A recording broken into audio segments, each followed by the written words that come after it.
नमस्कार, बहुत बहुत स्वागत है आपका नेक्स्ट 9 न्यूज में और मैं हूं आपके साथ राकेश कुमार। देश में इस समय लोकसभा चुनाव का माहौल चल रहा है और यहां पर इस चुनावी जंग के बीच नेताओं की भी जंग चल रही है। नेताओं की जंग में इसलिए बोल रहा हूं क्योंकि यहां पर नेता चुनाव के दौरान एक दूसरे पर ऐसे वैसे भाषण दे देते हैं, ऐसी ऐसी बातें कह जाते हैं जो कि जनता को भी काफी ज्यादा हैरान और परेशान कर रख देती है।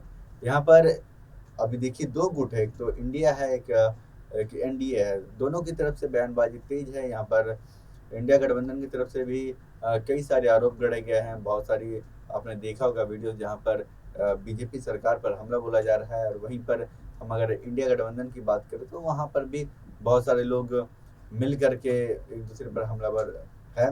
और सेम स्थिति भी है एनडीए की तरफ से। एनडीए की तरफ से भी प्रधानमंत्री मोदी हो या फिर और भी चिराग पासवान या फिर और भी अन्य जो नेता हो हैं जो अभी इंडिया गठबंधन में शामिल हैं, वो एक दूसरी पार्टियों पर आरोप प्रत्यारोप लगाते रहे हैं। और ये जुबानी जंग के बीच लालू प्रसाद यादव ने एक बहुत ही बड़ा बयान दिया है। लालू प्रसाद यादव ने कहा है कि जिस तरीके से मोदी सरकार काम कर रही है वो बिल्कुल भी सही नहीं है, और उन्होंने मोदी सरकार के परिवारवाद के लेकर भी एक बयान दिया है। हालांकि प्रधानमंत्री मोदी ये कहते रहते हैं कि परिवारवाद परिवारवाद, और इसी परिवारवाद को लेकर के उन्होंने तंज कसा है, बोला है। प्रधानमंत्री के मोदी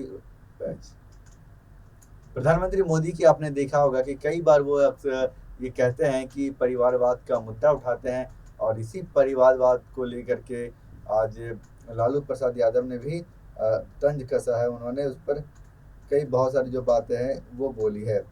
उन्होंने कहा कि मोदी सरकार के कार्यकाल में कुछ नहीं हुआ, युवा परेशान है, जनता परेशान है, लोग बेरोजगार हैं।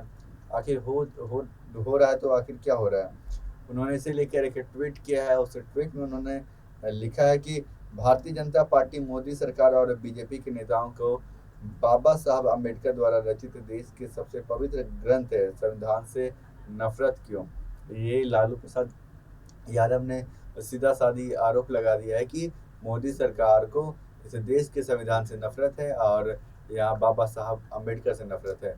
हालांकि आप देखिए जिस तरीके से उन्होंने ट्वीट किया और ये बयानबाजी दी है, और इसके अलावा उन्होंने इस ट्वीट के माध्यम से बहुत सारे जो मुद्दे हैं जो वो भी उनके सामने रखेंगे। जो पहला मुद्दा है वो देखिए दलितों का है, पिछड़ों का है, वंचितों का है, गरीबों में देखिए आरक्षण की मांग को लेकर के बहुत सारे मुद्दे लालू प्रसाद यादव ने उठाए हैं। और इसे लेकर के उन्होंने ये भी सवाल किया है कि अगर आप डबल इंजन की सरकार की बात करते हैं तो आखिरकार डबल इंजन की सरकार कहाँ दिखती है। और डबल इंजन की सरकार आपकी नहीं चल रही है, जनता परेशान है, और जो युवा है वो बेरोजगार है, शिक्षा की कमी है। और ऐसे में आप ये कैसे कह सकते हैं कि यहाँ का जो डबल इंजन की सरकार है वो बढ़िया चल रही है, अच्छी चल रही है। इसके साथ ही उन्होंने बहुत सारे बातें कही है और सीधा साधी प्रधानमंत्री मोदी पर तंज कसे हैं। और आपको बता दूं कि प्रधानमंत्री मोदी ने भी इससे पहले एक बात कही थी इसी को लेकर के, आरक्षण को लेकर के और तमाम मुद्दों को लेकर के। उन्होंने कहा था कि जिस तरीके से अगर आप संविधान की बात करते हैं तो संविधान को अगर हम खत्म करने की अगर बात करते हैं तो देखिए संविधान कभी कोई भी खत्म नहीं कर सकता। यहाँ तक उन्होंने कह डाला था कि बाबा साहब अम्बेडकर तक भी आ जाएं तो वो भी संविधान खत्म नहीं कर सकते हैं। और जो अभी का जो संविधान है वो हमारे लिए गीता है, वो हमारे लिए बाइबल है, वो हमारे लिए कुरान है। यानी कुल मिलाकर प्रधानमंत्री मोदी ने एक बात कही थी कि हमारा संविधान ही हमारा सबसे बड़ा ग्रंथ है। और इसे लेकर के आज लालू प्रसाद यादव ने क्या क्या तंज कसे हैं प्रधानमंत्री मोदी के ऊपर, ये सब कुछ हमने आपको बताया है। तो कैसे लगी यह तमाम जानकारी आप हमें कमेंट में लिख कर जरूर बताइएगा। साथ ही आप हमारे चैनल को सब्सक्राइब कर लीजिए। फिलहाल के लिए मुझे दीजिए इजाज़त। देखते रहिए नेक्स्ट 9 न्यूज़। आप सभी दर्शकों का बहुत बहुत धन्यवाद।